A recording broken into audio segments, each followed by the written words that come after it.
بعد السلام عليكم ورحمة الله وبركاته. Dear brothers and sisters and my elders, in this series of reminders we have been talking about qualities that we need to develop as believers in our hearts. And so far we've mentioned humility as the first one, and tawakkul, trust and reliance upon Allah subhanahu wa ta'ala, that's the second one. Today we are going to talk about taqwa. Many of us know that Allah subhanahu wa ta'ala told us the purpose of fasting, according to Him, is لَعَلَّكُمْ تَتَّقُونَ, so that you become people of taqwa, so that you develop taqwa. But what does taqwa mean, and how is it related to fasting? This is what we will briefly mention today, inshallah. Taqwa is often translated as consciousness of Allah subhanahu wa ta'ala, or fear of Allah azza wa jal. And linguistically, it also means protection. It means caution. So, Umar ibn al-Khattab radiallahu anhu once asked Ubay ibn Ka'ab radiallahu anhu, what is taqwa? And he said, have you ever walked in a path that is full of thorny bushes? And he said, yes. He said, how do you walk?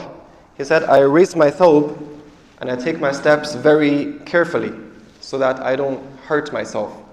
And he said, that is taqwa. This kind of caution, this kind of consciousness and self-protection to stay away from all kinds of harm, this is taqwa. So in the Quran, Allah Azza wa Jal uses the word taqwa not only for Him, but also for other objects. For example, وَاتَّقُوا يَوْمًا تُرْجَعُونَ فِيهِ إِلَى اللَّهِ, and be conscious and be cautious of that day you will be returned to Allah subhanahu wa ta'ala. And so in the context of our religious practice, it means that you are conscious Allah subhanahu wa ta'ala is aware of all your actions and recording all your actions and will repay all your actions according to their nature. And so you protect yourselves from doing anything that might displease Allah subhanahu wa ta'ala, that might incur harm upon yourself on the day of judgment. How is that related to fasting? You see, when we are fasting, linguistically, fasting, siyam, means imsak, refraining, right? We're refraining from all of the muftirat, all of the things that break our fast. And that means you are very conscious. To refrain is a very conscious decision and a very conscious action. Doing something can become habitual.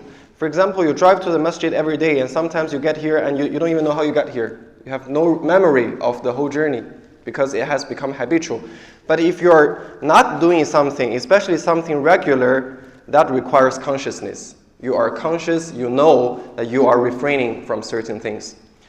And when you are fasting, you are also cautious, right? When you gargle, when you rinse your nose, and when you brush your teeth, you are very cautious not to let anything go through your throat because you are protecting your fast from all of these potential damages.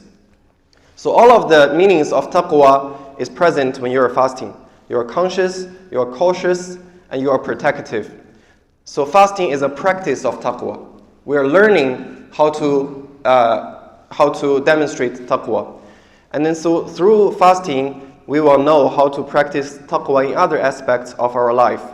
In our speech, in our interactions, in our business transactions, in our consumption, in our wealth creation, in all of the different spheres of life.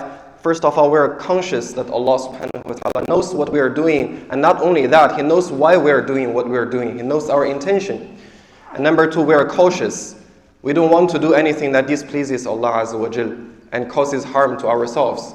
And number three, we're protecting ourselves from the consequences that there's no escape from it. There will be consequences for everything we do in this life. So fasting can give us this practice, and if we learn from the school of fasting, we will become people of taqwa bi-ithnillahi al-kareem. May Allah subhanahu wa ta'ala give us all taqwa. And as He said, inna akramakum indallahi atqakum. The most honorable of you are those who have the most taqwa among you. May Allah subhanahu wa ta'ala increase taqwa in our heart. Jazakumullahu khairan. Assalamu alaikum wa rahmatullahi wa barakatuh.